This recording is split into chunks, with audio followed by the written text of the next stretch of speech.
Alors, Monsieur le Président, Madame Céline Dumont, propriétaire de la ferme Labrie de Saint-Alexandre, opère une ferme familiale en tant que société en nom collectif, ce qu'on dit au Québec SENC.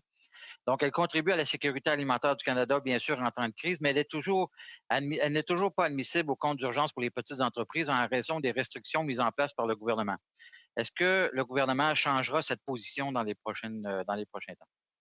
L'honorable ministre. Oui, je vous remercie. Alors, nos producteurs agricoles, vous avez remarqué hier que pour ceux qui n'étaient pas admissibles au support d'urgence pour les entreprises, hier, on a fait une annonce très importante pour nos sociétés de développement régional, Développement économique Canada, les SADC, les CAE. Alors, j'invite nos fermes à travers le pays qui n'étaient pas admissibles nous allons retourner à M. utiliser Généreux. ces nouveaux fonds. Super, je suis heureux d'entendre que maintenant ils sont admissibles, si je comprends bien. Alors, Monsieur le Président, Micro Chalet Appalaches est une entreprise dans le secteur du tourisme. Près de Montmagny, elle a des comptes à payer, bien évidemment, comme tout le monde, mais son ouverture est incertaine pour cet été. Mais les propriétaires opérateurs n'atteignent pas la masse salariale minimum de 20 000 Ils arrivent tout près à 18 000, mais ils donnent des contrats d'entretien à contrat, donc c'est pas sur la masse salariale. Il y en a plusieurs comme ça. Est-ce que la ministre ou le ministre peut nous dire si M. Falardeau et son épouse seront maintenant admissibles dans le nouveau compte d'urgence? L'honorable ministre. Merci, Monsieur le Président. Merci, chers collègues. On a eu l'occasion de se parler à quelques reprises au cours des dernières semaines et je sais qu'il est un ardent défenseur du développement économique pour sa région. Donc, pour répondre à mon collègue, les Falardeaux vont pouvoir avoir accès à leur SADC local ou encore avec DEC. Alors, ça me fera plaisir de travailler avec mon collègue pour faire en sorte qu'on puisse aider les Falardeaux. Monsieur le Président, dans mon comté, comme partout ailleurs au Québec, plusieurs entreprises du monde culturel, comme les productions JR et Animation de l'Est, participent à chaque année à plein de festivals à travers le Canada, le Bas-Saint-Laurent. Et cette année, malheureusement, ils se font dire, évidemment avec raison, qu'ils malheureusement, ils ne pourront pas participer à ces festivals puisqu'ils n'existeront pas.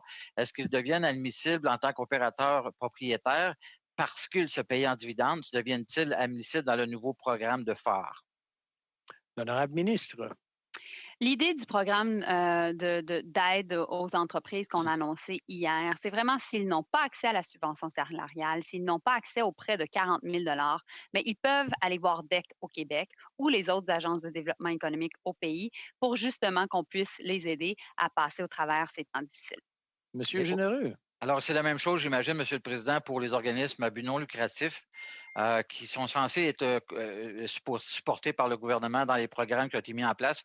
Malheureusement, plusieurs n'y ont pas accès. Est-ce que ces mêmes organismes-là pourront avoir accès avec le nouveau programme phare? Madame la ministre. L'objectif, c'est bien entendu, c'est les entreprises à but lucratif, mais dans certains cas, pour certaines entreprises à but non lucratif qui n'ont pas accès aux fonds, on pourra avoir des bonnes conversations, on pourra travailler sur des solutions ensemble. Super. Monsieur Généreux. Monsieur le Président, la semaine passée au Lac-Saint-Jean, un criminel dangereux qui a planifié l'assassinat de son ex-épouse a obtenu sa liberté conditionnelle après avoir purgé seulement 1 an de 7 ans de son terme.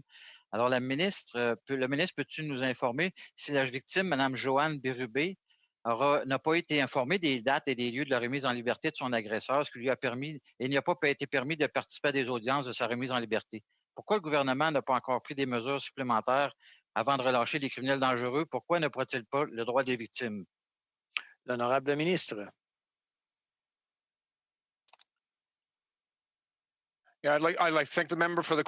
Merci de la question. L'appui pour les victimes lors de ces crimes, lorsqu'on envisage la libération des détenus, eh bien, la possibilité pour les victimes de participer, de se faire entendre dans ces processus est un principe important.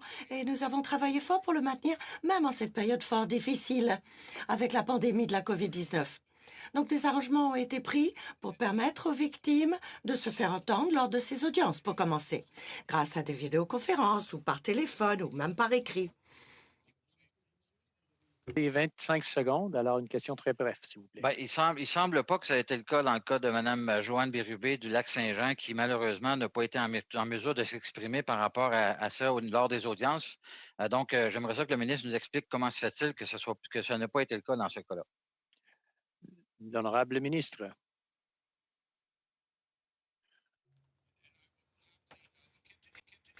Je vérifierai avec plaisir ce dossier, mais je tiens à vous assurer que ce Cette citoyenne du Canada a une voix importante.